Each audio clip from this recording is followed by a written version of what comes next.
était beaucoup plus souple avant, mais plus ça va, plus en fait on nous impose des choses. Donc ces choses, ça peut être effectivement la sécurité incendie dans les lieux de spectacle, c'est une évidence en tout cas, puisque vous avez un TIPEL en tout cas, toujours, je parle toujours des salles de spectacle, et là-dessus vous avez tout un tas de règlements que vous devez appliquer. À la fois nous pour la construction et à la fois vous après pour l'utilisation, pour pas faire de bêtises. Après, on a par-dessus des nouvelles couches en fait qui se greffent là-dessus. On a toute l'accessibilité handicapée et tous les types de handicap. Ça, c'est pas si simple que ça parce qu'on parle toujours de la personne en fauteuil roulant. Ça, c'est facile à gérer. Pas facile à gérer, mais en tout cas, on commence à s'habituer. Mais il y a tous les autres handicaps qui sont la vue, l'ouïe, tout ça. Donc, on doit mettre en place des systèmes et vous devez les utiliser. Je dis ça en souriant, et vous devez les utiliser normalement pour répondre à cette réglementation. Et puis on voit apparaître d'autres choses maintenant qui sont pas mal. Je viens d'avoir des ergonomes, c'est-à-dire pour soulager votre peine quand vous allez accrocher une découpe par exemple, puisque moi je vous raconte mon cas. On est sur un balcon classique, on a une liste d'accrochage. Et donc, un des techniciens est venu faire une démonstration d'accrochage d'une découpe. En l'occurrence, c'était une 2 kg, assez lourde, sur un petit balcon, vous voyez. Et l'ergonome a dit non, je refuse ça, par exemple. Là, vous allez vous confronter à tout ça, en fait. Nous, d'abord, mais vous après, en fait. Parce que nous, on ne peut pas répondre à toutes ces demandes, vous voyez, administratives qui vont faire qu'on va modifier les choses. Alors, bien sûr, c'est un exemple un peu caricatural, puisque une fois qu'il est parti, l'ergonome, en fait, on a replacé la lisse au bon endroit pour vous, en tout cas. Mais c'est quand même des gros sujets. Qu'est-ce qu'on a d'autre comme réglementation? On parlait tout à l'heure à La Rochelle, l'accessibilité à la régie pour un handicapé, voire l'accessibilité au réseau de passerelles pour un handicapé en fauteuil roulant quand même, hein. Vous entendez bien. Donc à La Rochelle, pour les passerelles, ils n'ont pas été trop méchants. Pour la régie, par contre, on a été obligé d'installer un ascenseur. Ça vous donne un peu l'évolution. Quand je dis l'évolution, les obligations. Et puis on ne peut pas rire, en fait, quand un recteur d'une académie comme à La Rochelle vous dit je veux que la régie soit accessible. On n'a rien à dire. On a intérêt à trouver une solution. Vous voyez ? Donc, c'est des évolutions. Alors, pour les handicapés, les dernières évolutions, parce que j'étais assez vite tout à l'heure, placer les fauteuils placés devant, derrière la salle, on essaye de leur proposer plusieurs emplacements. Mais la nouveauté, c'est qu'il faut que l'accompagnateur soit au même niveau que le siège handicapé. Avant, on mettait 5 places devant et puis on disait ils vont bien se débrouiller. Maintenant, c'est fini, quoi. On doit faire une place handicapée, une place assise, de façon à ce que l'accompagnateur. C'est des évolutions qui sont quand même relativement intéressantes parce que c'est normal que la personne qui vient en couple, en fait, dont un a des problèmes pour se déplacer, soit à côté de sa compagne ou son compagnon. J'oubliais quoi? J'oubliais effectivement les problèmes physiques engendrés pour ceux qui ont. Il n'y a peut-être pas de danse là, si toutes les salles où il y a pas mal de danse. Donc maintenant, on a des contrôles en fait sur l'état des sols quand même qui est relativement important. C'est-à-dire qu'on ne peut pas faire danser normalement. Je parle bien des salles qui sont dédiées à la danse, hein, les studios de danse, et choses comme ça. Où là on nous demande carrément un sol qui ait des PV en fait d'agrément avec des essais non traumatologiques. Voilà, je cherchais les termes. On a aussi pour Louis, ça, je crois qu'il y a un atelier d'ailleurs. Vous allez en parler sur les limiteurs, mais les limiteurs c'est une des choses. Dans une fosse d'orchestre par exemple, sur un orchestre aujourd'hui, on met des protections acoustiques en fait sur des musiciens. Vous vous rendez compte, les musiciens sont répartis dans la fosse, mais en fait, ceux qui sont devant les cuivres sont protégés par vous avez dû les voir, des espèces de paravents en plexiglas. Non, vous n'avez pas fait attention. C'est simplement pour les protéger, acoustiquement en fait. On a plus en dB, il y a plus de dB dans une fosse que sur une salle de musique actuelle, hein, devant les cuivres, à 3 mètres devant un cuivre. Donc voilà. C'est notre lot d'interrogations. Et après, le problème, c'est que vous, ces impositions qu'on va avoir dans les salles, vous allez être obligé de les appliquer en fait dans la salle, qui va vous poser des problèmes en fait d'utilisation de la salle. Et vous allez pester en fait en disant mais c'est pas possible d'avoir fait un truc pareil. J'ai pas dit qu'on faisait pas de bêtises, hein, loin de là, hein, c'est pas du tout. Je m'associe à l'ensemble des scénographes d'équipement, mais il y a des fois on peut pas faire autrement. Les doubles portes, les choses comme ça, les passages, les coups-feux, toutes ces choses qui sont des impératifs, mais qui sont une gêne pour vous. J'ai bien sûr pas parlé du travail en hauteur, mais ça vous savez le gérer normalement très bien, en mettant des roulettes sous les bras des génies par exemple, comme j'ai vu cette semaine, c'est assez pratique. Voilà, donc c'était plutôt ce premier, c'est pour vous faire voir un petit peu qu'on jongle en fait au milieu de tout un tas de réglementations, dont certaines sont applicables et d'autres ne sont pas applicables. Et c'est là où le bas blesse, c'est qu'on a du mal à savoir en fait, si vous voulez, si une norme est applicable, si elle a reçu un décret d'application, donc il faut aller chercher, pour vous aussi d'ailleurs. Quand je dis ça, c'est parce qu'on est tous sur internet pour aller voir s'il y a eu des décrets d'application, en tout cas. Sachez qu'une norme, autant la sécurité incendie sur le type L, c'est une réglementation qui a été votée, donc de toute façon vous êtes obligé d'appliquer tout ce qui est écrit dans ce petit bouquin rouge. Sur les normes, c'est pas forcément applicable. Je prends un exemple, puis après je vais peut-être m'arrêter sur ces problèmes de réglementation. On a des largeurs de passage que vous avez dû, vous connaissez tous, les 60 cm, les 120, les 90, les 140, pour des unités de passage en fait. La norme sur les tribunes télescopiques, ils se sont réunis un jour, ils ont décidé une norme et ils veulent simplement des allées de 120, ou je crois c'est 120 au minimum. Yannick, connaît la largeur 120? Non, elle est à 90. Voilà. Donc en fait, ils écrivent ça en fait dans leur petit bouquin des normes, mais en fait, c'est pas applicable. Voilà, c'est une proposition en fait, mais qui n'a pas fait l'objet d'application. Donc ça, pour vous, c'est important. Et puis le pire de tout, ça a été en fait il y a au moins une vingtaine d'années. Il y a eu ce fameux memento de la sécurité dans le spectacle. Vous l'avez tous eu, je vois que tout le monde dit oui, non, personne ne le connaît. Qui était le début des réglementations pour vous donner des pistes pour éviter les accidents, en tout cas des pistes de sécurité. En fait, c'est un memento, c'est une proposition, ça n'a jamais été appliqué, ça date de tout bon Yannick, dis-moi, et j'essaye de te faire venir là. C'était quelle année ça? Tout bon. Tout bon. Oh, mais il ne le connaissait pas là, tous les jeunes sur la salle. 90. Hein? 90. 90, on me dit au fond. Ah oui, 90. Ce même taux de la sécurité, il était sorti, mettons en 90, mais on ne va pas chicaner sur 2 ans, c'est pas très grave. On est quand même en 2017, il ne sera jamais appliqué. Simplement parce que les propositions écrites dedans, qui étaient très bien d'ailleurs, une partie était pas mal, aucun théâtre peut les appliquer, ça coûterait tellement cher aujourd'hui que de toute façon, ils ne le feront pas. Mais pour vous, ça reste quand même des guides. C'est d'ailleurs pour ça qu'il reste, on appelle ça le memento. Alors l'évolution, vous voyez, cette évolution-là, elle est déjà lourdingue. En tout cas pour nous, elle est lourde, je peux vous assurer. On a les services juridiques, mais vous ne les avez pas sur le dos. Nous, on les a quand même, des villes, quand il y en a. On en parlait tout à l'heure en grignotant. Sur des grosses affaires, parce qu'il faut scinder en fait, c'est pas péjoratif ce que je dis, parce qu'il n'y a pas de petites affaires et de grosses affaires. Je dirais qu'il y a des petites salles et des salles qui sont très équipées. Et là, à ce moment-là, c'est souvent dans des villes qui sont plus importantes, forcément en population. Et là, on subit les services juridiques. Et c'est pas rien, je vous assure. Et les bureaux de contrôle. Vous voyez, ça fait quand même pas mal. Ceci dit, revenons au spectacle quand même, parce que c'est plus drôle. Moi, je m'étais fait un petit fil conducteur sur l'évolution, mais je pense que c'est plus par des échanges qu'on peut parler. Et l'évolution, c'est vu du côté en fait de la conception. Et de notre côté, je dirais qu'on a des inconvénients parce qu'on ne pratique pas comme vous. Il ne faut pas se leurrer là-dessus. On ne va pas être derrière les manettes comme vous.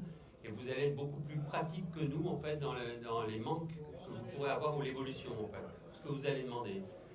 Nous en fait on a l'avantage, donc ce défaut-là il est quand même relativement important quand même, c'est-à-dire qu'aujourd'hui c'est pas moi qui vais aller manipuler en fait un jeu d'orgue ou une console, Par contre, comme je voyage ou on voyage dans plusieurs lieux, on va voir ce que font les uns et les autres. Et comme ça va nous permettre de voir un petit peu l'évolution en fait schématique, en fait, les orientations schématiques en fait sur les trois entités, ce que j'appelle, c'est-à-dire en éclairage, en son et en machinerie. Ça, pour moi, c'est plus important. Mais encore une fois, c'est pas nous qui allons manipuler le matériel. Ça, c'est important. Ce qui fait que aujourd'hui, je dirais que la prescription, l'idéal serait que la prescription, le travail qu'on fait devrait s'arrêter en fait à tout le matériel qui se trouve en immobilier dans le théâtre. Je reviendrai à ça. Ce que j'appelle immobilier, c'est tout la partie serrurerie, machinerie, la partie réseau électrique, si vous voulez, que ce soit en son, en vidéo ou en éclairage. Mais après, la partie mobilier, on en parlait toujours avec Yannick, mais il va finir par venir quand même à force de l'énerver au fond de la salle, il viendra. Quand je parle de mobilier, c'est tout ce que vous allez utiliser. Projecteur, jeu d'orgue, en fait, accessoires, vidéoprojecteurs, tout ce que vous voulez. Moi, je pense que c'est plus tellement dans notre rôle, on a du mal à le faire comprendre aux mairies, c'est pas tellement dans notre rôle de le prescrire. Ce qui est important pour nous, c'est que vous puissiez mettre n'importe quel jeu d'orgue sur le réseau, ou n'importe quelle console, ou n'importe quel type de machinerie. Vous voyez la différence ? Alors là, on a du mal à le faire comprendre aux mairies parce que les mairies, ils ont une enveloppe budgétaire pour réhabiliter ou construire un lieu. Et puis, après ça, ils veulent que ça marche. Et en fait, on essaye de leur expliquer en fait, que ça ne marche pas aussi simplement que ça. Il vaut mieux qu'ils aient un utilisateur, d'abord un projet culturel si possible, mais on ne l'a pas toujours celui-ci. On n'a pas toujours l'utilisateur. Quand on n'a rien du tout, on regarde autour les lieux, on regarde un peu ce qui se passe. Ça, c'est le plus dur pour nous, en fait, si vous voulez. Bon, aujourd'hui, je travaille en études sur la Roche-Posay, et c'est directement Madame le maire qui est impliquée là-dedans. Elle veut parler dans le micro, elle. Je lui dis, mais on l'achètera après, le micro. Elle m'a dit, non, pas du tout. Le jour d'ouverture, je veux parler dans le micro. Je dis, oui, mais vous parlerez, mais pour l'instant, il y a d'autres choses plus importantes. Et ça, j'arrive pas à leur faire comprendre. À vous, c'est facile. Et donc, j'essaye de leur expliquer qu'il y a deux enveloppes budgétaires. Il y a une enveloppe qui est dédiée au bâtiment, ce que j'appelle donc l'immobilier, et ce bâtiment, il est là. Et après, il y a un projet culturel avec des utilisateurs, et qui ont leurs habitudes, et qui vont aller, si possible, si ils ont confiance les uns dans les autres, la mairie doit vous dire, voilà des sous, bien sûr, hein, ils vont vous contrôler, hein, et vous allez acheter ce que vous voulez comme matériel. Et c'est un gros avantage, c'est que vous pouvez l'acheter de façon progressive parce que le projet culturel peut évoluer. Voilà, un petit peu. Ça, c'est compliqué, honnêtement. Donc, jusqu'à présent, tout va bien. J'y arrive parfois. On y arrive, j'ai vu Antoine, le retraité de La Rochelle. Une ville comme La Rochelle, il n'y a pas de problème. Tout le monde pense que la culture est obligatoire, donc ils ont des sous. On dit à Antoine, s'il m'entendait, voilà des sous, débrouille-toi avec. Non, ça se passe très bien. Il y a une espèce de... Quand je parlais de confiance, elle est là, la confiance. Et c'est dur pour vous, utilisateurs, d'aller chercher les sous, en fait. Enfin, les sous, les budgets, on sait très bien. Même, et moi, pourtant, je pense que c'est beaucoup plus économique. Alors, j'ai un argument, je ne sais pas s'il est toujours d'accord, Yannick, c'est que j'ai un vrai argument aujourd'hui. Et notamment à La Roche-Posay, ça a marché. C'est que je leur dis, mais achetez-le tout seul, votre truc, vous n'aurez pas à me payer dessus. Donc, c'est tout le pourcentage que je vais prendre, vous pourrez l'acheter en matériel en plus. Alors ça, c'est un argument, ça marque un petit peu. Ça leur plaît beaucoup.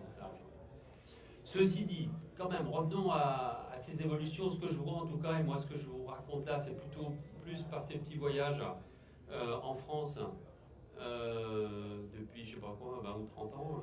Moi j'étais entreprise avant, hein. De voir un petit peu ce qui se passe au niveau des équipements et des habitudes de travail. Alors sur l'éclairage, donc révolution, ça a été quand même tous les projecteurs à LED. Honnêtement, c'est le début en fait, pour tout dire, parce que je pense qu'on va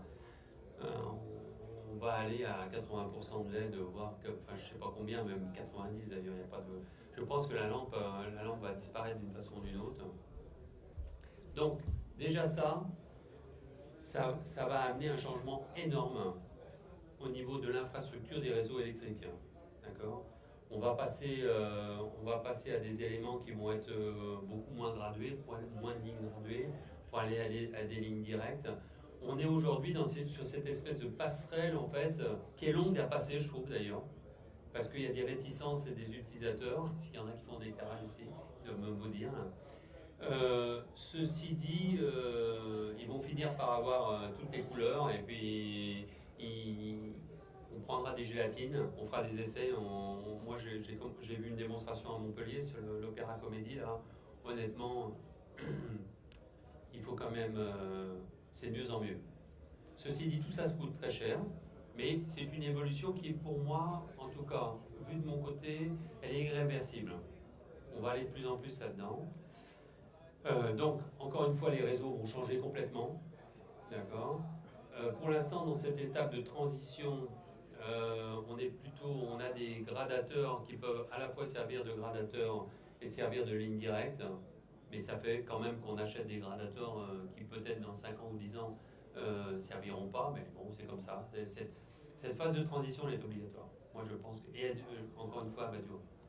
Après, il y a toute la télécommande de tout ce matériel, parce que quand j'associe LED, je ne vous l'ai pas dit, mais j'associe à la fois du projecteur forcément automatique. Enfin, automatique. Oui, automatique, allez, disons. Et ça, cette révolution-là, elle est importante parce qu'elle va toucher tous les lieux. Parce que le sujet qu'on a, en tout cas, je ne sais pas, il va quand même le dire, il va finir par parler là-bas au fond, sur des lieux, encore une fois, sur ces gros lieux super équipés, on a tout ce qu'il faut. On a les passerelles, on a les escaliers, on a les accrochages de projecteurs, on a des gros projecteurs, on a des lignes, on a tout ce qu'il faut. On n'a pas de souci, on peut tout mettre. Mais le sujet est essentiellement sur les lieux, sur les petits lieux. Et aujourd'hui, quand vous arrivez dans une salle polyvalente, et encore une fois, c'est pas péjoratif ce que je veux dire, vous avez 3 lisses au plafond, fixes, elles ne bougent pas, on n'a pas de porteuse, on n'a rien. Et le gars, il est avec son échelle en train de régler ses projecteurs. Et là, je pense que l'évolution va être énorme. C'est qu'on va pouvoir mettre demain en fait, des projecteurs automatiques ici, et puis on n'aura plus besoin de monter à l'échelle. Donc, problème, on va répondre au code du travail. Vous voyez, il y a quand même des gros avantages quand même. Moi, je le vois comme ça, en tout cas, l'évolution. Je suis très optimiste là-dessus. Et je voudrais vraiment que ce matériel technologiquement avancé sur l'éclairage, il descende dans ces fameux petits lieux, encore une fois, pas petits ni en capacité, mais peu équipés, pour aider en fait la seule personne qui travaille dans le lieu, parce que c'est souvent le cas, qui doit le matin ouvrir la porte, aller voir si la ventilation a bien démarré, voir s'il n'y a pas un mec qui a pété une vitre cette nuit parce qu'il s'amusait sur la place à côté. Et puis aussi régler le projecteur parce que tout à l'heure il y a une association qui vient. Oui. Ça, moi, j'y crois beaucoup, en toute sincérité. Tous les petits lieux que j'ai faits, toutes les équipes galèrent, c'est pas possible. Et même si on met une poutre aluminium, il faut bien dessus maintenant faire des réseaux pour alimenter en prise directe et en réseau. Quand je parle de réseau, hein, pour l'instant, je parle du réseau, un réseau numérique de télécommande qui soit cuivre ou qui soit fibre. Demain, je pense que la fibre, aujourd'hui, la fibre ne coûte pas tellement plus cher. C'est plutôt les interfaces en fait de modulation, démodulation qui coûtent cher. Ça aussi, ça va diminuer. Encore une fois, je suis très optimiste. Donc, vous voyez que l'évolution, en tout cas pour l'éclairage, vous l'avez vu. Hein, de toute façon, moi, ce que je vous dis là, c'est pas une, c'est quand même pas. Alors, tous les gros lieux sont équipés. Alors, eux, ils avaient déjà les moyens. Quand vous faites, encore une fois, je parlais de la comédie de Montpellier. Des automatiques partout, hein, des gros, des petits, ou des lieux comme on est en train de rénover le Châtelet. Forcément, on va mettre les derniers automatiques qui vont taper à 25 mètres, qui coûtent une fortune. Mais ça vous permet, grâce à ce matériel, après, entre guillemets, de venir dans les petits lieux et la technique va en fait de coûter moins cher. Donc voilà un petit peu pour moi l'évolution de l'éclairage, ce qui est beaucoup quand même. Alors maintenant, l'évolution, la deuxième type d'évolution, c'est vos habitudes. Quand je parlais tout à l'heure que c'est vous qui manipulez, vous manipulez, mais avec des habitudes comme moi, je manipule AutoCAD ou Word avec mes habitudes, c'est que j'en utilise en fait peu de possibilités en fait de ces logiciels, et chacun dans son domaine particulier utilise toujours une petite partie, et après une fois que ces habitudes sont prises, c'est difficile de les faire changer. Donc je pense que là, il faut se mettre dans la tête, je dis ça c'est facile, moi j'y arrive pas, hein, c'est facile de le dire en tout cas, d'évoluer en tout cas en fonction de ces nouvelles technologies numériques et se former. Donc forcément, qui dit changement d'habitude, ça veut dire une formation obligatoire sur ce matériel. On en parlait aussi tout à l'heure. Les formations, c'est pas que sur la manipulation, hein. C'est aussi sur le raccordement, sur ces réseaux numériques qui vont évoluer, à mon avis, qui vont continuer à évoluer. Et qui peut-être un jour vont se simplifier. J'espère. En tout cas, en éclairage, on s'en sort pas trop mal, disons, parce que je généralise aussi tout le monde. En tout cas, sur les protocoles. Sur le protocole. Alors maintenant, sur l'éclairage, j'ai été vite, mais je pense pas que la grosse révolution elle est dans ce que je vous ai présenté, en tout cas au niveau des lampes et des projecteurs. Moi, je crois beaucoup aux automatiques, hein, même si aujourd'hui tout le monde se plaint du bruit, du machin. Demain, ils feront pas de bruit, c'est pas grave. Après, on pourrait parler de la sonorisation et de la vidéo. On peut en parler. Moi, j'aime pas ça parce qu'il est au fond, il va en parler. Toto, il va bien. Comment vous dire? On met plein de choses aujourd'hui pour faire que des réseaux numériques, pour tout vous dire. Et on essaie de descendre. Alors, quand je parle de numérique, hein, c'est effectivement, encore une fois, je mélange les fibres, le cuivre, hein, et on essaye de faire en fait des toiles d'araignée en fait à partir d'un nodal. On essaie de tout réunir. Moi, je suis pas sûr de ça, mais en tout cas, c'est ce que veulent les nouveaux techniciens qui sont très numériques. On a des lieux où tous les réseaux, d'accord, vont pouvoir se connecter en fait en numérique. Pour l'instant, le résultat, il n'est pas très beau sur les gros lieux que j'ai fait, pour tout vous dire. Encore une fois, je prends les références de tout, que ce soit le volcan au Havre, le Havre, Rouen, le théâtre, à Monaco, que des lieux qui ne sont pas du tout représentatifs de ce qui se passe en France. Hein. Parce que là, moi, on m'a dit, allez-y, on refait tout, donc c'est facile de... C'est très facile quand on a de l'argent, en fait, pour tout vous dire. Quand on refait l'opéra de Monaco, moi, j'ai pas de soucis, en fait. Hein. Les mecs qui veulent de la machinerie, des réseaux, c'est pas le sujet. C'est beaucoup plus compliqué à La Roche-Posay de dire à Madame le maire, attention, on en parlait tout à l'heure aussi, la diffusion, il y en a pour 80 000 euros. Elle me dit, non, mais moi, ma chaîne IFI chez moi, elle coûte pas ça. Hein. Et là, à ce moment-là, moi, j'ai pas d'argument pour lui dire, en fait, ces différences exorbitantes de prix, quoi. Enfin bon, si ils sont là, et l'acoustique, non, ils sont pas là, heureusement. Autrement, j'irais le dire. Que le LA4 est beaucoup trop cher. Et on peut s'amuser, on peut en rigoler. Ceci dit, on a des problèmes de protocole qui influent, donc ils ne sont pas d'accord, il faudra bien qu'un jour ils se mettent d'accord quand même, qui vont influer en fait sur les types de réseaux. Et ça, moi je trouve ça très compliqué en tout cas sur la sonorisation. Je trouve ça très pénible. Et on met beaucoup de câbles aujourd'hui qui ne servent à rien. Encore, quand on voit les fibres optiques, les monomodes, les multimodes, on repasse, on boucle ça avec du RJ45. C'est du catégorie 6, mais pour la vidéo, ça serait peut-être mieux de mettre du 7. Enfin bon, il y a un truc qui ne va pas, quoi. Et cette passerelle que j'évoquais tout à l'heure sur le passage, en fait, cette évolution, en fait, cette passerelle, là, en son, elle met beaucoup trop longtemps. Alors je pense que vous en êtes aussi responsable, là, je vous accuse. Cette formation-là sur le son, autant sur l'éclairage, ça se passe quand même pas trop mal, je trouve, en tout cas. Mais sur le son, moi, il y a des fois des utilisateurs, ils veulent pas bouger du tout, quoi. Et même si je leur rentre dedans, parce que je m'amuse à faire un peu de provocation, pour tout dire. On s'en sort bien sur la diffusion. Je pense que tous les nouveaux systèmes de diffusion, c'est quand même un gros progrès.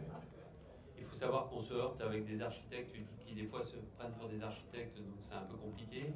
C'est-à-dire qu'ils veulent faire une salle de spectacle, mais ils veulent pas avoir les enceintes, ils veulent pas ci, ils veulent pas l'autre, ils veulent rien. Ils veulent pas avoir de projecteur, mais sauf que il faut bien éclairer, il faut bien faire du son et la vidéo. Sur la vidéo, je saute un peu du coq à l'âne, mais vous pouvez m'arrêter quand vous voulez. Hein. Sur la vidéo, aujourd'hui, elle est incontournable dans tous les lieux, du plus petit au plus grand. Encore une fois, et l'image est obligatoire.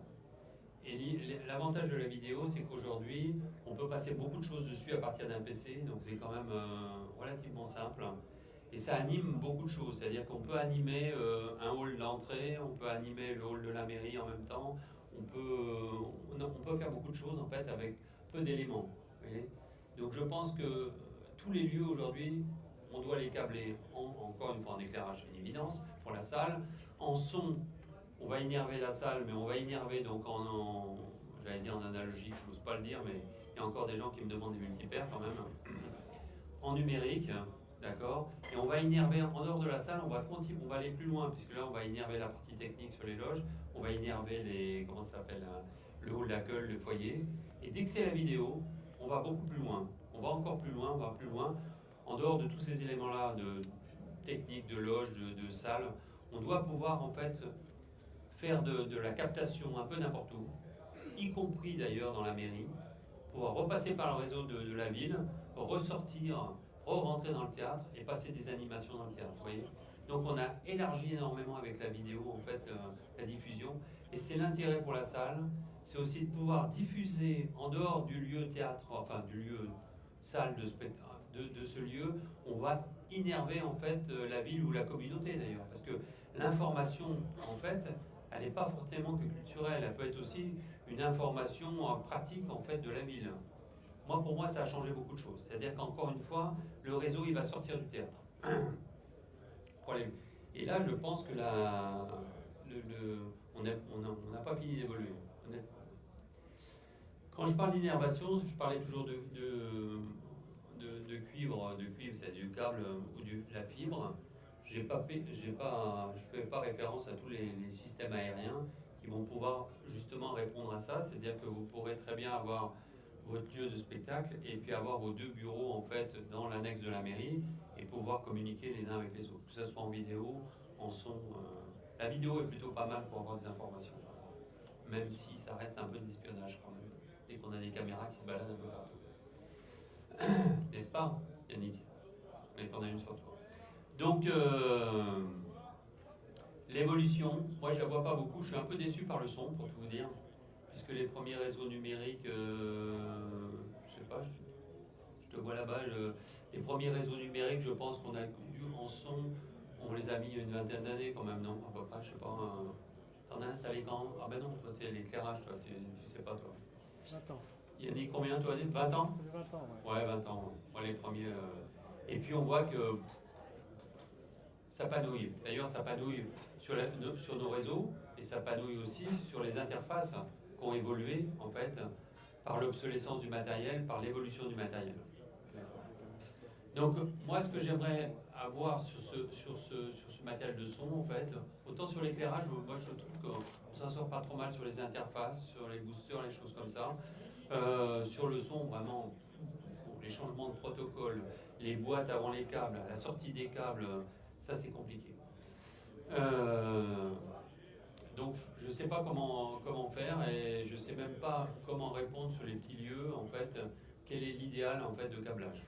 Surtout quand par hasard je m'aperçois qu'il y a une vieille console analogique qui sert toujours parce que le gars était là, il s'en sert toujours. Ça m'est arrivé en Bourgogne, à Semur en Auxois par exemple, où le gars il m'a dit non mais je veux un multipaire, je veux utiliser ma console. C'est pas Thierry Guignard en fait qui va dire à un moment donné non mais tu n'y connais rien, dégage avec ta console, je veux pas te voir. Quoi. Donc voilà. Donc quand je dis ça, c'est aussi cette histoire de formation, d'évolution des équipes techniques. On a moins ce problème avec tous les jeunes. Hein. Je parle en tant que vieux là, dans l'histoire. Hein, on est d'accord. Sur ce domaine-là, avez-vous les questions, les petites questionnettes hein, sur les réseaux, les prises d'RJ45? Non, pas du tout, tout va bien. Les projecteurs. Vous voyez l'évolution, vous arrivez à convaincre vos maîtrises d'ouvrage là-dessus, sur le prix? Ah, c'est dur. Bon, ils ne comprennent pas. Ils ne comprennent pas, des fois, ils disent est-ce que c'est vraiment utile? Voilà. Ah non, on est d'accord.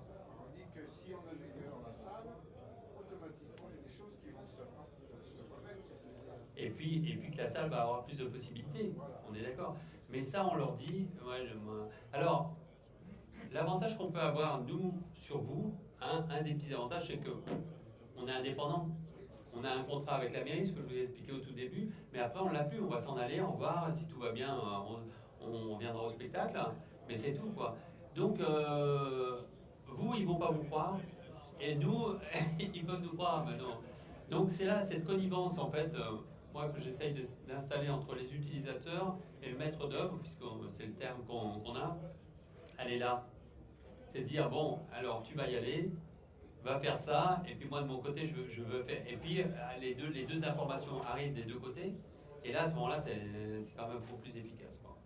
Et moi aujourd'hui, pour tout dire, je prenais l'exemple tout à l'heure des diffusions de son. Un très bon système de diffusion line array aujourd'hui dans une salle, quand on amène la note, c'est hallucinant.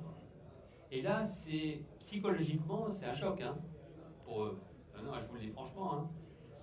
D'ailleurs, moi, je peux pas expliquer. Il est là et non, il n'y a personne. Hein. J'aurais bien aimé qu'il soit là. Je peux pas expliquer qu'un amplificateur, un LA4 de chez Christian là, il coûte 4 000 ou 5 000 euros. C'est invraisemblable. Parlons pas du disque qui coûte 10 000. Donc, non, mais c'est pour dire. Et à un moment donné, je comprends d'ailleurs qu'il y a un développement intellectuel, que justement, quand on parle d'évolution, il y a une grosse évolution. Mais bon sang, c'est 10 000 euros, quoi. Et une mairie aujourd'hui, 10 000 euros, waouh, c'est très lourd. Combien ? Je suis à 16 000 pour l'améliorer. 16 000, bah oui, mais ça ne m'étonne pas. Et c'est pas explicable, on est d'accord ? Et On paie pas que 4 boîtes ? Ouais, Ouais, voilà. Non, je suis d'accord. Et ça, c'est un des problèmes. Hein. Parce qu'après, tout le reste du matériel, il a moins évolué dans les prix, mais là, aujourd'hui, sur la diffusion, on a vraiment un souci, quoi. Donc, je pense que ça va évoluer. J'espère. C'est pas le cas aujourd'hui, en tout cas, pour ce super système, parce que quand je le critique, c'est aussi parce que je l'aime bien et que c'est un système qui permet, dans une fiche technique, de vous permettre d'accueillir n'importe quel type de spectacle. Donc là aussi, c'est des habitudes. Il faut faire attention. On nage dans des domaines. Grosso modo, vous vous connaissez tous. Et nous, on en parlait tout à l'heure aussi. On se connaît aussi tous, ce que font les autres, les qualités, les défauts. Et puis voilà. Donc, moi, je sais pas. J'espère. En tout cas, pour le son, j'aimerais qu'on trouve une solution de système qui coûte vraiment beaucoup plus cher, moins cher, pardon, et non pas beaucoup plus cher. Et voilà. Alors maintenant, on arrive à mon domaine de prédilection, pour tout dire, parce que ça, c'est des bêtises de son et la vidéo, vous avez compris. L'éclairage encore plus. D'ailleurs, on voit rien. C'était une petite critique comme ça. Moi, je viens de la machinerie scénique, pour tout vous dire. Et on a donc depuis ces années, depuis que j'étais entreprise, on a vu l'évolution en fait de tous ces lieux, enfin de tous ces lieux sur la machinerie en fait, depuis la machinerie, ce qu'on appelle traditionnelle. Donc j'ai entendu que le monsieur là-bas il avait cassé le théâtre de Poitiers déjà. Je trouve ça hallucinant, mais c'est comme ça, c'est la vie. Donc quand on parle de machinerie traditionnelle, on parle déjà de lieux qui étaient des théâtres, qui avaient déjà des cages de scène, vous voyez. Donc en fait, il faut faire attention à ça. La machinerie traditionnelle, les équipements contrebalancés, c'est pour faire des effets en fait, d'accord ? C'est-à-dire qu'il vous faut déjà de la hauteur, il faut déjà une grosse cage de scène. Enfin, quand je dis gros, c'est en hauteur. En général, ils n'étaient pas grandes en surface, mais hautes en hauteur.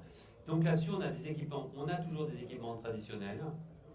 Figurez-vous, contrairement à ce qu'on pense, c'est pas du tout interdit d'utiliser et ça va pas être interdit demain matin, malgré l'offensive européenne en fait qui dit qu'aujourd'hui c'est dangereux. On n'a jamais fait évoluer en fait ces équipes contrebalancées qui pour eux qui vous obligent à charger des contrepoids et donc ils se servent de ce travail ou cette pénibilité en fait pour dire attention c'est dangereux. On a un contrepoids, on peut le lâcher, enfin ils ont plein d'arguments. Aujourd'hui c'est pas interdit. Ça reste quand même un équipement qui coûte pas très cher, qui marche toujours bien, qui est silencieux, qui a des vitesses variables automatiques, puisque c'est vous qui le faites marcher, qui a des arrêts d'urgence et des arrêts, c'est vous qui mettez des gaffeurs, donc c'est vous qui décidez de tout en fait, et qui ont des vitesses de déplacement très très rapides. Donc vous voyez que ça a plein d'avantages en fait. D'accord. Ça c'était pour retracer un peu, parce que moi j'aime bien en fait. Et sur les théâtres historiques que j'ai rénovés, j'ai poussé en fait à remettre en état en fait ces équipements. Alors après, comme on ne l'a jamais fait évoluer, dès que je suis à la retraite, je vais me pencher sur l'évolution de l'équipe contrebalancée. C'est mon but. Pour éviter de lâcher un contrepoids avec des nouveaux types de contrepoids, peut-être faire des chargements automatiques. On pourra avoir, je sais pas quoi, enfin, une solution pour que vous évitiez de porter la charge. Si on arrive à faire ça, on a déjà résolu 80% des problèmes. Ceci dit, cette machinerie traditionnelle, il n'y en a pas tant que ça en France, quand même. Des théâtres historiques, il n'y en a pas tant que ça. On les a réhabilités, et après, quand on parle d'évolution, je parle toujours des grosses cages de scène. La première question qui se pose quand on réhabilite, c'est bon, est-ce qu'on remet cet équipement aujourd'hui du 19e siècle, c'est-à-dire 2 siècles, 19e siècle, en l'état, ou est-ce que d'un seul coup on passe à quelque chose de plus évolué? Et aujourd'hui, entre les deux, on n'a rien du tout, en fait, pour tout vous dire. Parce que entre les deux, il reste la motorisation à vitesse fixe, d'accord? Mais en fait, on ne fait rien du tout avec ça. Vous faites de l'accrochage, du levage, mais c'est tout. C'est-à-dire que vous ne faites pas aucun effet. Et ces équipements à vitesse fixe, en fait, ils servent dans plein de lieux. Dès que vous n'avez pas de cage de scène, ou des endroits où vous ne pouvez pas faire des effets, ben vous pouvez très bien mettre des équipements à vitesse fixe, puisque vous en servez comme levage, comme accrochage, en fait, c'est tout, quoi. Et à partir de là, eh ben, ça monte et ça descend, ou ça charge ou ça appuie, comme vous voulez, si vous êtes des traditionnels de terminologie théâtrale. Et après, donc, de cet équipement-là, qui est plus ou moins évolué, parce qu'on va mettre un codeur dessus pour avoir l'altimétrie, des trucs comme ça, mais enfin, sur le fond, on ne peut pas faire grand-chose avec. Quand on veut passer à un équipement automatisé, d'accord, ça c'est vraiment une évolution importante aujourd'hui, pour essayer de trouver un équipement motorisé qui fait la même chose qu'une contrebalancée, ce que je viens d'évoquer tout à l'heure. Alors là, il vous faut une usine à gaz, en fait. Et l'usine à gaz, elle est monstrueuse. C'est ce que vous avez donc dans ce que j'appelle les grands lieux, ce que vous avez à Poitiers ou dans des lieux comme ça. C'est-à-dire que là, d'un seul coup, encore que Poitiers, c'est mixte, hein. Je dis des bêtises, c'est contrebalancé et motorisé. Aujourd'hui, on a plutôt tendance à dire, bon, on fait la bascule, cette fameuse passerelle, d'un seul coup, l'évolution, hop, on dit on va mettre un équipement motorisé, et là, on va mettre la batterie de porteuse avec les moteurs, les doubles freins, les vitesses variables, les variateurs de fréquence, les doubles codeurs, et ça c'est pour la partie mécanique. Et d'un seul coup, pour faire marcher tout ça, il vous faut un logiciel de pilotage. D'ailleurs, qui n'est pas plus compliqué, même plus simple que n'importe quel logiciel d'éclairage. Il n'y a pas tout le monde en fait un drame. Sauf que d'un seul coup, on a la sécurité qui nous tombe sur le dos. On disait, oula, mais là, quand on fait marcher un projecteur, si le projecteur, le faisceau ne marche plus, il ne se passe rien, le spectacle, je ne sais pas quoi, il n'y aura pas d'effet. Si on a un défaut sur ce type de machinerie, c'est la catastrophe, puisque vous travaillez dessous, ou il y a des artistes qui travaillent dessous. Et là, d'un seul coup, quand je reviens à ce que je disais en préambule tout à l'heure, d'un seul coup, on a toute une batterie de contrôle sécurité qui viennent sur le dos, et qui viennent sur notre dos, qui disent, oulala, mais attendez, le pilotage, comment on contrôle ça, comment on fait ça. Et d'un seul coup, on passe d'une équipe contrebalancée qui coûte rien, à un espèce de monstre, en fait. Quand je dis un monstre, hein, faites attention à mes expressions, parce que je suis un peu excessif, moi. Et ce monstre-là coûte une fortune, pour tout vous dire. Une équipe à vitesse variable aujourd'hui, sans le logiciel, c'est-à-dire juste elle va coûter dans les 20-25 000 euros, et vous allez rajouter 600 000 euros de pilotage. La différence entre l'une et l'autre, encore une fois, les vitesses sont variables, vous n'allez pas faire mieux que sur la contrebalancée. Vous avez des fins de course, vous avez des accélérations, des décélérations, mais ça on avait déjà tout ça. Mais quand même, il y a quand même quelque chose de bien. Il faut dire que si on met tout ça, il faut qu'il y ait un plus quand même. C'est la mémorisation. En fait, d'un seul coup, je fais aussi un parallèle avec l'éclairage scénique. La mémorisation des effets. C'est-à-dire que d'un seul coup, c'est vous qui allez programmer vos mouvements et qui allez mémoriser, faire des mémoires en fait. De ces mémoires, comme en éclairage, vous allez avoir des temps où vous allez avoir des délais, où vous allez faire ce que vous voulez, et c'est vous qui maîtrisez le spectacle.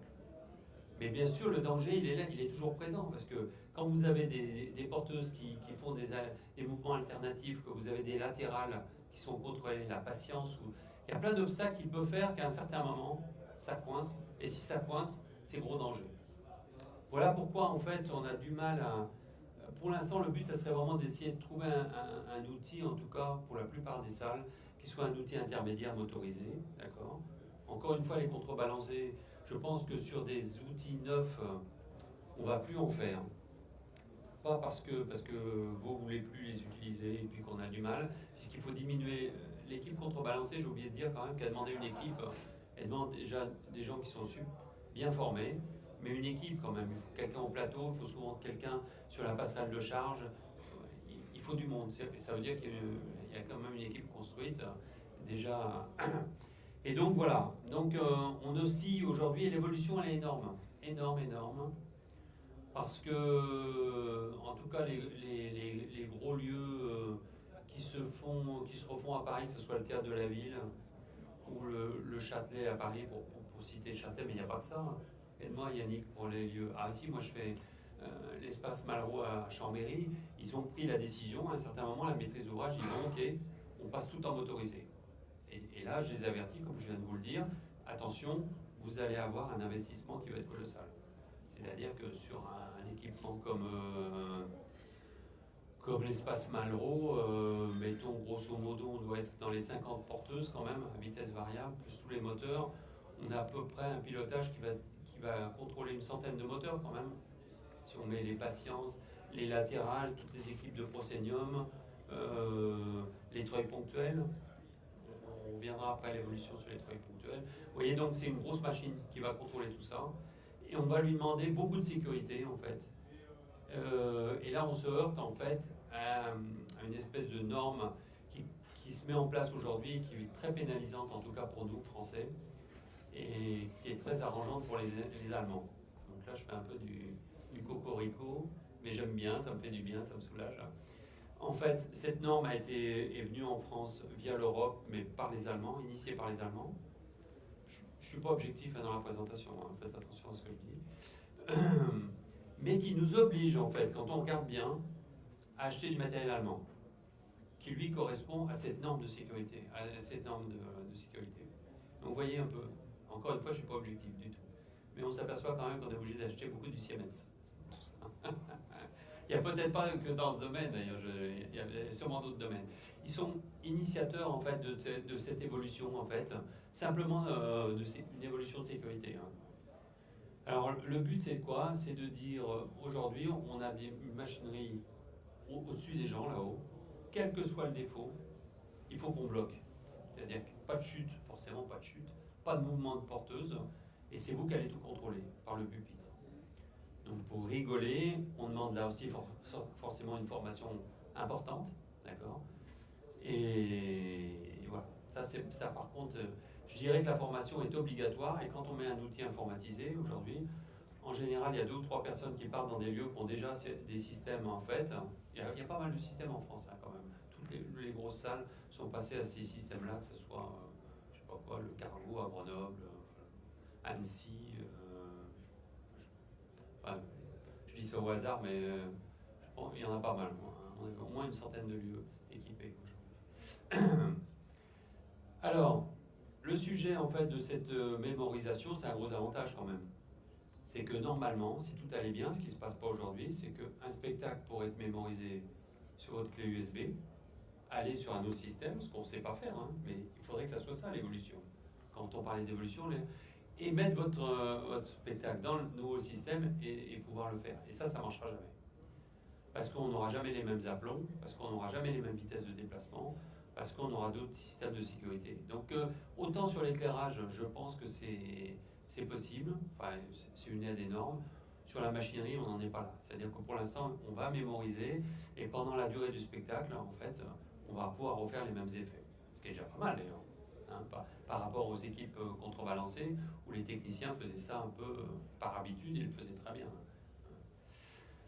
Maintenant, moi, la grosse évolution que je vois par rapport à ces systèmes-là, c'est qu'on pouvoir associer en fait les porteuses, qui ont toujours cette position orthogonale par rapport au centre de la salle. Ça, c'est par définition, c'est le vieux théâtre à l'italienne, on n'a pas changé. Ces dispositions-là n'ont pas changé. Et maintenant apparaît en fait les treuils ponctuels. C'est-à-dire qu'à un certain moment, on dit la porteuse, c'est has-been, c'est pas possible, on peut plus vivre avec ça. Je veux un décor en biais, je veux ci en biais, je veux pouvoir faire. Donc on a inventé des systèmes qui sont toujours gérés par ce système un peu compliqué pour faire des effets avec des points ponctuels répartis sur toute la surface de la scène. Ça, c'est vraiment un gros. À mon avis, c'est la grosse évolution en fait aujourd'hui. On a commencé par ce qu'on appelait des brouettes qu'on posait sur le grill et puis. Mais ça, c'est géré par l'informatique. Alors, qu'est-ce que c'est? C'est simplement un fil avec un aplomb, d'accord? Et là-dessus, vous faites ce que vous voulez. Et on a toujours les mêmes fonctions, vitesse variable, accélération, décélération, et surtout positionnement sur la cage de scène. Donc, enfin, sur toute la surface de la scène. Et ça peut venir se coupler avec une porteuse ou pas de porteuse. On peut mettre 4 porteuses, on peut mettre 2 ponctuelles, 10 ponctuelles. La machine, elle a un gros avantage par rapport au contrebalancé, encore une fois, c'est cette espèce de couplage de tout l'ensemble. Grosso modo, sur les systèmes aujourd'hui qu'il y a en France, on peut faire bouger en même temps 14 porteuses. C'est déjà beaucoup, hein. Sachez que normalement, on devrait voir bouger toutes les porteuses et qu'on ne les voit pas bouger, forcément. Il suffit qu'il y ait un pendrillon, n'importe quoi, enfin une frise, on ne voit pas bouger 14 porteuses. 14 porteuses qui représentent un seul mouvement, hein, on est d'accord. Après, elles peuvent être utilisées. On peut panacher tout ce qu'on veut. C'est des outils très puissants. Donc, ce qu'il faut maintenant améliorer, c'est en fait, et les Allemands sont un peu en avance quand même, il faut quand même le reconnaître sur nous, c'est énervant, mais c'est comme ça quand même. Ils ont plus d'équipements, c'est plus lourd depuis très longtemps. En machinerie, si vous voulez, ils sont beaucoup plus en avance que nous. Ils ont réussi à vendre en fait à leur maîtrise d'ouvrage qu'un théâtre ça devait être équipé. Pour vous dire, c'est à peu près par rapport à la machinerie, si je vous donne des chiffres énormes comme un truc comme l'espace Malraux, qui est une grosse cage de scène, qui est une scène nationale, hein, c'est 3 millions d'euros, vous vous rendez compte, dans une salle où à La Roche-Posay, moi je vais faire l'équipement pour même pas 300 000. C'est pour ça que je fais attention à ce que je dis, et je ne compare pas du tout les choses, et en plus, c'est encore une fois, je dis pour la 4e fois, c'est pas péjoratif. On peut très bien avoir beaucoup d'émotions dans un petit spectacle intimiste, et pas avoir du tout d'émotions dans une grande salle très équipée. Ça n'a rien à voir avec ça. Là, c'est plutôt on est sur la programmation culturelle.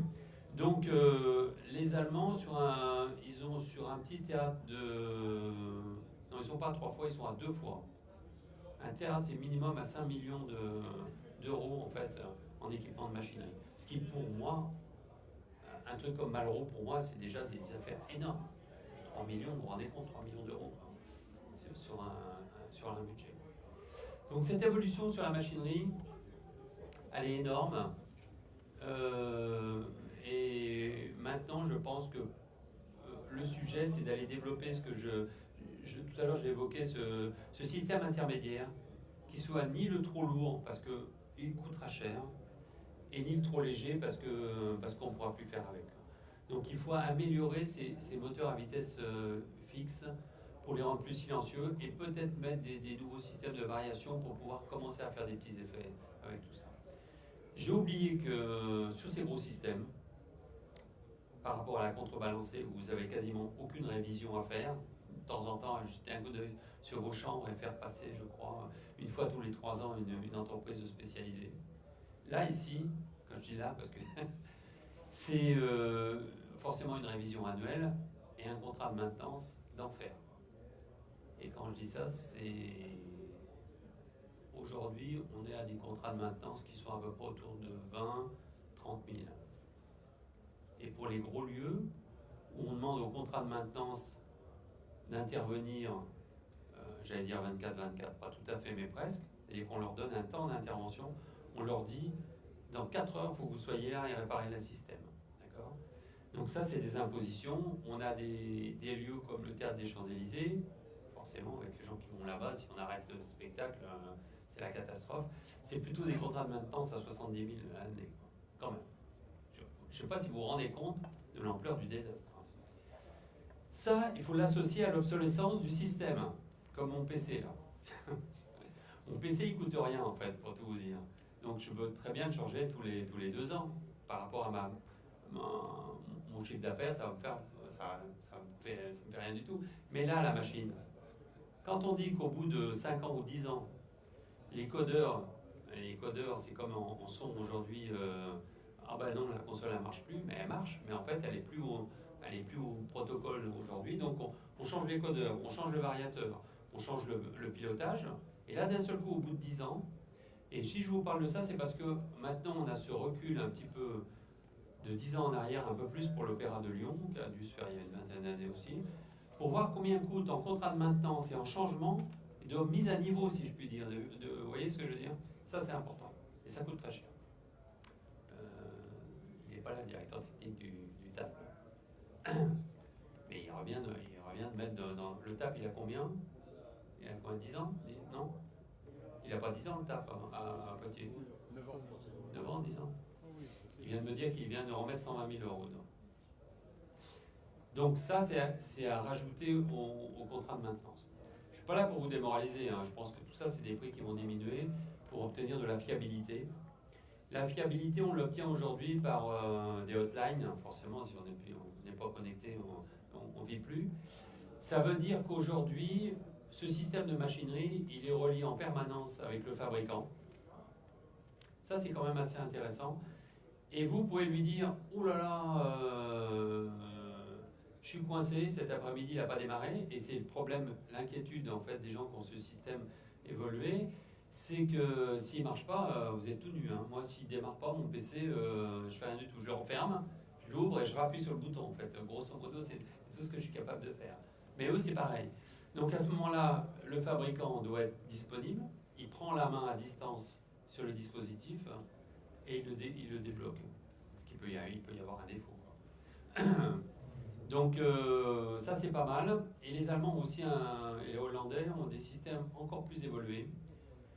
Parce qu'ils travaillent beaucoup. Nous on ne travaille pas trop, on a du mal à travailler quand même à l'étranger, il faut le dire. Eux, ah bon, je crois que j'allais me faire disputer. Ceci dit, ils ont un système qui est bien, les Hollandais en tout cas, c'est sûr, les Allemands aussi, pour des systèmes comme Wagner Biro, le luxembourgeois d'ailleurs. C'est qu'ils sont en hotline toujours, et le matin quand ils arrivent dans leur bureau, ils ont un listing de défauts qu'il y a eu dans le théâtre à Oslo ou je ne sais pas trop où, et la porteuse 56 elle s'est mise en défaut. Donc ils vont simplement interroger, voir si le défaut est un problème de manipulation du gars, pourquoi pas, hein. Elle a accroché, il y a eu une surcharge par exemple, ou alors c'est un défaut informatique. Et là à ce moment-là, lui il peut prendre la main et aller voir en fait si c'est un problème du variateur, des codeurs, ou c'est pas mal. Je trouve que c'est une information qu'il faudra avoir pour vous rassurer. Parce qu'encore pour finir avec ça, c'est que ce problème en fait, c'est qu'on perd la main. Une contrebalancée, on ne perd pas la main, vous l'avez la main. C'est du direct, c'est du matériel. Vous savez si elle marche ou si elle ne marche pas. Là, pas du tout. Ça marche toujours et un jour ça ne marchera pas. Et là, c'est la catastrophe. Donc il faut se faire aider. Et il faut se rassurer, l'utiliser beaucoup. On a beaucoup, aujourd'hui sur les premières utilisations, on a beaucoup d'inquiétudes sur le manipulateur. Je pense qu'il faut vraiment qu'il soit formé à manipuler et formé à envoyer des mouvements sans savoir ce qu'il envoie. Parce que ça, moi je trouve que c'est le plus angoissant en tout cas. Quand je faisais le malin sur les premiers à l'Opéra Garnier, là, à l'Opéra Garnier, on ne voit pas ce qu'on fait bouger. Si vous faites bouger un treuil ponctuel, le grid est à 35 mètres. Donc de toute façon, on ne voit rien du tout, c'est pas possible. Il y a toujours... Et ben on envoie en aveugle, on fait un mouvement en aveugle, on voit simplement sur l'écran le déplacement en fait de la porteuse ou du treuil ponctuel, ou de l'ensemble. Et qu'on va croiser en fait des éléments. Vous voyez que c'est un peu, c'est quand même assez angoissant. Ceci dit, je pense que pour revenir quand même, là on va voir cette évolution sur les gros équipements. Je pense qu'on ne pourra pas faire autrement, en tout cas. Mais il faut vraiment développer pour nous aujourd'hui ces équipements beaucoup plus, d'une gamme beaucoup moins chère, avec un coût d'entretien aujourd'hui beaucoup plus faible. Parce qu'aujourd'hui, je pense que il est là le problème, c'est là. C'est de dire, retournez voir votre mairie et dire, oh là, mais il faut racheter ça, et on fera tous les ans, quoi. Sauf si vous arrivez à les convaincre de dire aujourd'hui, donnez-moi 20 000 euros tous les ans ou 30 000, je vais faire des devis, j'en fais bon usage, mais régulièrement tenir votre outil à niveau, si je puis dire. Parce que nous, quand on s'en va, il va être à un niveau, mais après, si vous ne faites pas d'investissement, de toute façon, tout doucement, il va descendre. Il ne va pas descendre en 2 ans, hein, mais en 10 ans, il aura baissé. Quoi. Et surtout s'il est utilisé. Quoi. Voilà un petit peu ce que moi, je ressens un petit peu sur cette évolution.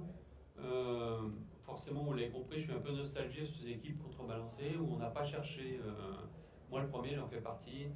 J'ai fait un essai de nouvelles contrebalancées à l'Opéra Royal de Versailles, un opéra historique, où là, ça a été possible. On a inventé des nouvelles formes de pain de contrepoids qu'on peut mettre sans lâcher, en fait.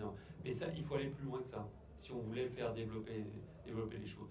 Mais ça touche très peu de lieux. Hein. Encore une fois, ça touche que les lieux qui ont des grosses cages de scène où on peut faire des effets. Vous voyez, c'est pour ça que je passe de l'un à l'autre, entre la contrebalancée et puis l'informatisée. Et autrement, on vit tous dans des lieux qui ont des vitesses fixes, des motorisés, et puis on fait avec en tout cas. Vous avez quand même un entretien quand même important à faire sur ces motorisés, et je vous invite à faire le tour de temps en temps de vos moteurs, de jeter un coup d'œil sur les câbles, de regarder, d'écouter. Là, ça serait bien une fois que tout le monde est parti dans le théâtre, vous faites marcher vos porteuses et vous écoutez. Et vous entendez un bruit de moteur, un bruit de frein, un bruit de réducteur, un bruit de poulie qui a bougé, qui s'est desserré, qu'on entend gratter, on l'entend très très bien la nuit, je vous assure, par habitude. Je pensais pas parler autant, moi, mais Yannick, tu veux vraiment rien dire, t'es sûr? Non? Pourtant, tu m'as dit que tu étais sonologue. Je dis, voilà un petit peu l'évolution, c'est super bien. Pour finir, quand même, on travaille tous. D'ailleurs, si vous faites ce genre de, si vous venez à ce genre de réunion, c'est vraiment parce que vous avez envie de voir les autres. Hein. Moi, je trouve que c'est un domaine par rapport à l'industrie. J'ai commencé ma vie dans l'industrie, c'est pas drôle du tout. Je vous assure. Surtout aujourd'hui, ça doit être bien pire. On reste quand même un domaine beaucoup plus agréable, même si encore une fois, ces charges administratives, c'est pour ça que j'ai voulu commencer par ça. Ces contraintes administratives deviennent de plus en plus lourdes, mais il faut faire avec. On ne pourrait pas les éviter, en tout cas. Voilà, donc si vous avez plein de questions, à moins qu'on continue à parler de... J'aime bien la machinerie, vous avez compris. Au moins, je m'en cache pas, c'est déjà ça. Non, j'aime bien ce que je fais. Et après, le jeu qu'on peut avoir avec les maîtrises d'ouvrage, il est intéressant. À la fois technique, psychologique, en fait. Parce que si on joue le jeu avec l'utilisateur, encore une fois, on va tout doucement faire avancer en fait le donneur d'ordre, ce qu'on appelle le donneur d'ordre. On va lui dire mais non, mais il faut peut-être aller plus loin là. Vous êtes sûr que vous ne pourrez pas faire du cinéma quand même là, il vous faudrait un écran, mais ça coûte pas trop cher. Sur la vidéo, on peut.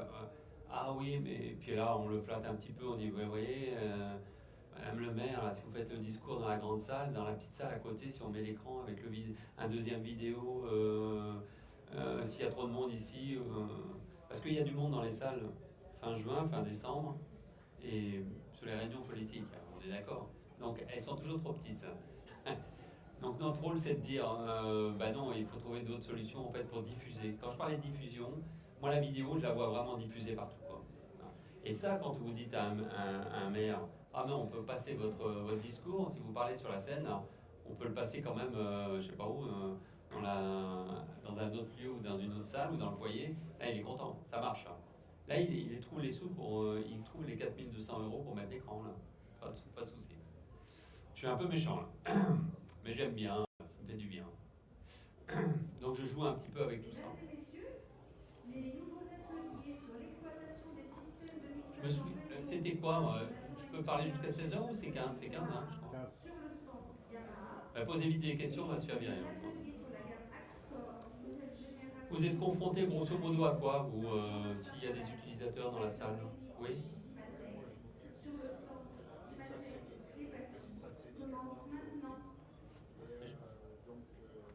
J'essaie de la faire évoluer, comme vous dites, parce qu'elle a été montée avec un matériel. Aujourd'hui, il faut faire avancer les choses. Ouais. Et donc, pour faire avancer les choses, il faut convaincre. Et il y a des choses. Et alors le problème, c'est qu'on peut convaincre d'une façon linéaire quand on monte, on explique. Mais effectivement, quand on parlait du son tout à l'heure, qu'il y a une grande marche à passer d'un seul coup, waouh! Là, on a une qui est équipée son CGCI. Non, mais je les connais pas. Non. Non, en plus de ça, oui. C'est pour ça que je suis. J'aurais voulu la faire évoluer parce que les choses soient par rapport à ce qu'elle a pour que le son soit encore meilleur dans la salle. Et Elle a une bonne acoustique, cette salle. c'est impossible de faire comprendre ça.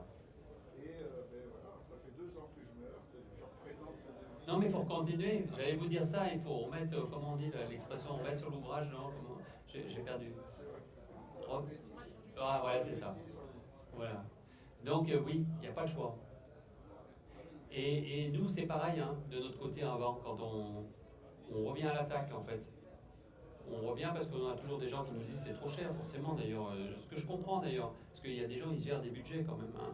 Et puis après, on dit, ouais, mais c'est quand même un peu embêtant si aujourd'hui, je sais pas, on change pas la moquette dans la salle. Vous changez les sièges, vous changez pas la moquette. Hein. Alors ils disent, bah oui, on va pas changer toute la moquette, elle est belle la moquette. Je dis, oui, mais vous allez changer les sièges, la moquette, on va refaire des trous dedans, enfin voilà, des arguments bêtes et méchants, quoi. Et mais que vous devez utiliser, enfin j'imagine. Puis à un moment, ils disent, bon, ouais, c'est vrai, on n'a pas réfléchi, mais ah ouais, on va changer la moquette. Donc on a fait ce pas-là. Et après de la moquette, on est une marche lumineux, après on va au garde-corps, je sais pas trop quoi, aux portes qui sont plus acoustiques, une espèce de démarche en fait évolutive qui se fait pour notre part pendant toutes ces phases de comment je dirais d'études. Les phases d'études pour nous, on passe pas de 0 à 100%. Hein. Vous voyez, il y a toutes ces phases d'études et puis voilà, on discute avec. Et puis des fois on se fait blackbouler. Je prends l'exemple de la Roche-Posay parce qu'en ce moment je l'ai sur le dos. Elle est super marrante, la dame. C'est une dame de fer là-bas. Enfin, je sais pas. Quelqu'un la connaît, non? J'ai pas dit de bêtises encore sur elle. Là. Elle tient sa mairie, c'est d'enfer. Elle est super marrante. Mais tout le conseil municipal, là, tous les mecs ont intérêt à marcher droit. Quoi. Et elle dit bon, on doit tout finir à 17h10, hein, parce qu'après je m'en vais. Tac. Et là, elle attaque. Quoi. Donc elle est vraiment. Mais c'est intéressant pour nous. Moi, j'aime mieux avoir ce que j'appelle. Faut faire attention encore une fois. Les mini-despotes, c'est-à-dire des gens qui tiennent leur mairie et qui font des choses. Hein. Que quelqu'un qui est mou, qui dit « Ah ben oui, il faut qu'on réfléchisse », parce que réfléchir, ça veut dire que 2 mois après, ils sont toujours en train de réfléchir. Hein. Elle prend des décisions comme ça, des fois, paf, hein, en pleine... le coup de la vidéo que je prenais tout à l'heure dans la petite salle, c'est elle. Mais elle, c'est une évidence. D'un seul coup, elle dit « Bah oui, c'est pas cher, monsieur Guignard. Non, c'est pas cher, un petit vidéo, on est dans une petite salle, avec un écran, c'est rien du tout. Quoi. Donc, hop, allez, banco. Et puis après, quand on lui présente la note, elle dit « Ah non, mais vous avez dépassé ?» Je dis « Bah oui, mais forcément on a dépassé. Mais on a rajouté, je sais pas quoi, une ventilation ici. Et puis, dans l'entrée, vous avez voulu paver toute l'entrée de la salle, là, dehors, mais avant, il n'y avait rien du tout. Alors, et là, elle est très logique. Hein. Elle me dit « Mais oui, mais il fallait bien rentrer. Vous n'aviez rien prévu. » Alors, les architectes sont un peu... parce que tout le monde trichotait. Tout le monde trichote hein, là-dedans. Hein. Vous voyez comme vous allez trichoter, mais c'est pas méchant quand je dis ça.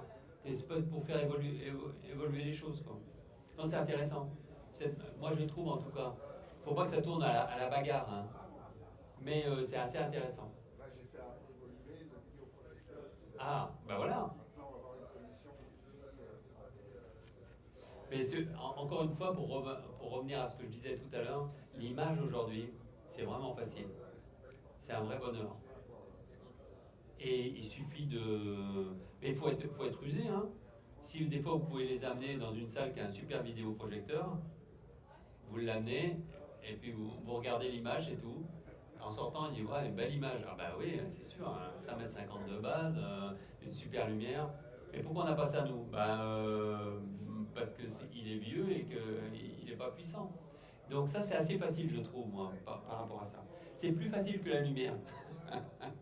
Parce que la lumière, pour eux, un projecteur, comme il faisait une tâche de lumière, il a toujours fait la tâche de lumière, il marche. Quoi. Donc c'est plus dur de faire un... Moi, je trouve que ce discours-là, il est intéressant. Pour moi, c'est un vrai... En français, c'est un vrai challenge. C'est là un défi, on dit en français. Pardon. est-ce que dans votre rôle de scénographe, vous appliquez les élus aussi à former leur personnel? Non, justement. Avec ce problème-là, des outils qui sont au top. Oui, tu veux dire qu'ils ne sont pas formés, pour revenir à ce que je disais tout à l'heure? Oui, il y a peut-être pas la formation. Alors ça, la formation, moi je suis pas tellement... donc j'ai donné des cours, ce que je disais tout à l'heure, dans les centres de formation. La formation est en train de se restructurer aujourd'hui complètement en France. Je ne sais pas ce que ça va donner. Il faudrait absolument que tout le monde se forme et à tout, en fait, si tu veux. Maintenant, il faut rester dans son domaine d'application, je pense. Moi, en fait, j'ai donné des cours à Avignon, en fait, hein, et à l'ENSAT. Alors, donc, Avignon, c'est l'ISTS. C'était de la formation professionnelle. C'est-à-dire que quelqu'un, si tu veux, qui voulait devenir régisseur, il pouvait faire un stage. Et là, pendant 9 mois, c'était très bien ce stage maintenant. Et après, il sortait avec un diplôme qui n'avait aucune valeur. Enfin, une espèce de reconnaissance nationale parce qu'il sortait de là, mais c'est tout, quoi. Mais c'est déjà beaucoup d'ailleurs. Mais c'est pas c'est tout dans le sens. Mais tout ça, ça a changé. Et la formation professionnelle est venue en parallèle de l'éducation nationale pour avoir des équivalences. C'est-à-dire celui qui sortait avec son diplôme de régisseur, il dit « Ah ouais, mais moi j'aimerais bien que ça corresponde, mettons, à une licence. » Pourquoi c'est comme ça? Donc il y a eu des parallèles faits en fait entre la formation et l'éducation nationale. Et là pour moi c'est une catastrophe. J'ai arrêté parce que je trouve que je trouve ça, c'est pas fait pour ça. Une formation professionnelle, j'en parlais à Yannick tout à l'heure encore une fois, c'est que quand tu as été laborieux à l'école, pas raté complètement, mais quand même pas un foudre de guerre, tu te retrouves à travailler dans le théâtre et que tu travailles pendant 10 ans, et que tu vois que tu es coincé, c'est quand même intéressant d'aller dans la formation professionnelle pour te faire passer justement le fameux... une démarche, quoi, tu vois. Donc et là, tu as envie de savoir. Moi, quand je faisais tu te rends compte, je faisais la remise à niveau de maths à des mecs qui ont 30 ans ou 35 ans, hein, et crois-moi, le mec n'avait pas réussi, quand tu disais le mot trigonométrie, t'entends ce que je te dis là? Le mec, il blanchissait là, sur son siège, parce que lui, trigo, c'était sa classe de 3e où il s'était planté, d'accord? Et c'était catastrophique. Ben là, il avait envie de le faire, et par des moyens artificiels d'explication de la trigonométrie, sans employer des termes de cosinus, sinus, si tu veux, d'un seul coup, il raccrochait. C'est fait vachement... Je te jure que c'est super motivant. Alors ça, c'est une partie de la formation, si tu veux. Mais pour revenir à ce qui nous intéresse, sur du matériel technologique, parce que ce soit du son, éclairage ou de la machinerie évoluée, il faut absolument de la formation, quoi. Et si tu ne sais pas ce qui se passe même dans les réseaux, il faut bien qu'il y ait une base de compréhension du réseau, donc ça va loin sur la formation, hein. Tu vois, quand je parlais de protocole aujourd'hui, moi je me bats en duel aujourd'hui parce que c'était pas ma formation. J'en ai maintenant par habitude, mais je joue à l'andouille en fait, souvent pour essayer de trouver la vérité. Quand on voit que tu as des HF qui ne marchent pas, il y a plein de choses qui se passent. Moi, au volcan aujourd'hui, j'ai des problèmes d'interférence que personne ne comprend, et on me dit maintenant c'est le port autonome qui diffuse des trucs, des protections. Non mais je dis vous vous foutez de moi ou quoi? Et en fait c'est presque vrai. Donc, mais c'est quand même étonnant. Tu vois ce que je veux dire? Tu apprends des choses. Cette formation elle est impérative et elle n'est pas que sur l'utilisation du matériel. Elle est vraiment sur son raccordement en fait sur tout l'environnement. Et moi je trouve que c'est plus compliqué. Ce qui était beaucoup plus simple forcément avant quand tu avais un 0 plus 10 volts parce que tu avais une paire de 2 fils, et, ça marchait ou ça marchait pas, quoi. Maintenant c'est pas sur des salles, c'est souvent oublié au niveau budget. Ah, sur le budget? Budget de formation. Ouais. Ah, le budget de formation. Alors là, justement, c'est là où je suis assez mal placé. Moi, il me semblait que quand quelqu'un était dans un domaine, l'AFDAS avait une petite caisse où ils avaient des heures de formation qui permettaient d'envoyer en formation. Mais ça a l'air très compliqué. Je suis d'accord. Mais pourquoi une mairie, elle a bien... les mairies, pour ceux qui travaillent en mairie, là, il y a quand même un centre de formation national qui s'appelle le CNFPT, Centre national de formation du personnel territorial. Bon, je suis un peu, quand je le dis, je tords la bouche parce que je suis un peu moyen. Mais au sein de cette entité-là, ils ont des formations de son, d'éclairage ou de machinerie. Personne ne le sait, mais c'est vrai. C'est-à-dire que tu peux très bien, quelqu'un qui est je sais pas, au service des fêtes d'une ville déjà un peu grosse, qui se dit tiens, je vais aller travailler dans le théâtre, il peut très bien, au sein du CNFPT, demander une formation. Mais je pense qu'il faut beaucoup plus que ça. Là-dessus, tu as entièrement raison. Je ne sais pas comment ça se passe. Après, d'après ce que j'ai compris, peut-être que des sociétés comme vous, comme les installations, comme Gestes Scéniques, pourraient avoir cette carte de formation, en fait, et non plus faire pas la formation au moment où ils installent le matériel, mais accompagner beaucoup plus l'utilisateur. Ou même faire de la formation. À Lille, CSE le fait, ça je crois, non? Non, pour ceux qui n'en connaissent pas. Problème ça. Et de toute façon, puisqu'on parle toujours d'évolution, cette évolution technologique, elle va demander cette formation, obligatoirement, si tu veux. Et moi, je pense que c'est vraiment sur les réseaux que c'est compliqué. Parce que tu vas toujours apprendre le fonctionnement d'une console. Maintenant, il faut savoir comment elle discute ta console avec tes amplis, pourquoi le retour d'information, comment ça se passe. Au moins avoir des bases. Hein. Je n'ai pas dit qu'il fallait rentrer dans les détails, mais il faut bien savoir, il faut bien quand même avoir des bases. Sur la machinerie, là, je te jure que c'est très compliqué. Hein. Très compliqué parce que par sécurité, on a des doubles réseaux, en fait, et chaque fabricant qui a développé le système a vraiment des protocoles de discussion totalement différents. Il y en a qui sont basés plutôt sur des protocoles industriels, et puis les autres qui ont développé leurs propres protocoles. Comme ça se passe dans le domaine du spectacle. Hein.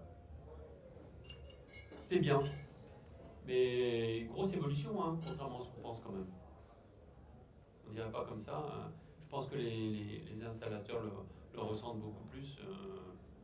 Et c'est pour ça que dans des lieux, je pense que ces réunions sont intéressantes parce que justement vous allez vous croiser et puis vous allez parler forcément. Et l'information va passer de l'un à l'autre. Ça c'est intéressant parce que je pense que tout ça, ça fait partie, ça fait un peu grand, je vais pleurer bientôt, une grande famille de gens qui vont passer des informations. Quoi. Et on n'est plus dans la relation, ce que j'essaye d'expliquer, mais on n'est plus dans des relations de maîtrise d'ouvrage qui se plaçaient en haut parce qu'ils avaient l'argent, maître d'œuvre qui se prenaient pour des architectes, entreprise, si tu veux, utilisateur. Tu vois ce que j'espère de hiérarchie qui faisait qu'aujourd'hui, l'architecte arrivait, waouh, attention, c'est l'architecte, taisez-vous quoi. Non, maintenant on est plutôt dans cette organisation horizontale où en fait tout le monde a envie que ça marche. Et pour que ça marche, il faut que tout le monde soit au même niveau. Et après, les informations passent de l'un à l'autre, avec la confiance. Enfin, pour moi, je le vois comme ça. Et en tout cas, j'essaie dans mes affaires, j'y arrive pas toujours, hein, il faut pas non plus, je suis pas le roi, mais ça marche beaucoup mieux comme ça, et notamment avec les utilisateurs.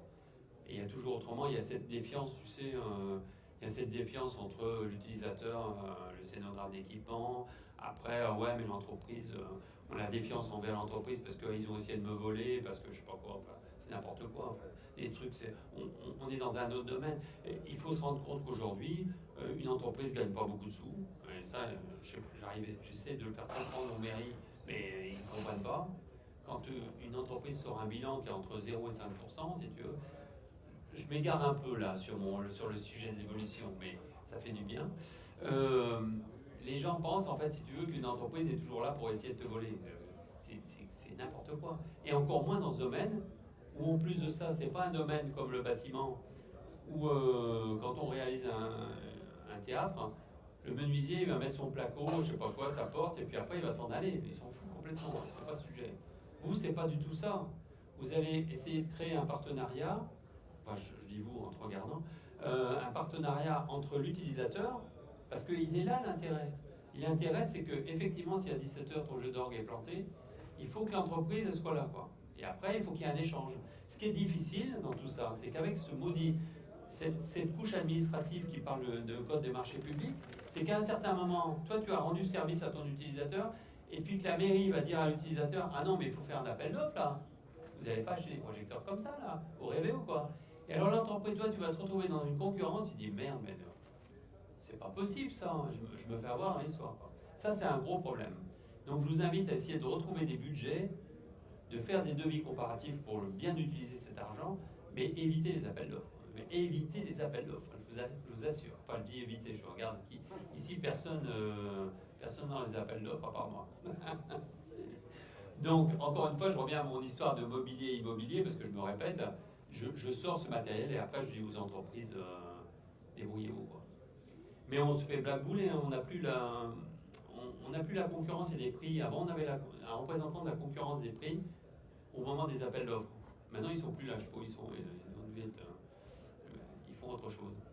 Donc on peut dire des bêtises comme ça. Moi, je n'hésite pas de dire des choses où je dis, mais prenez une entreprise locale et achetez vous-même le matériel. Ça, le dire devant un mec qui est représentant de la concurrence et des prix, tu te fais massacrer. Il te coupe la parole. Hein.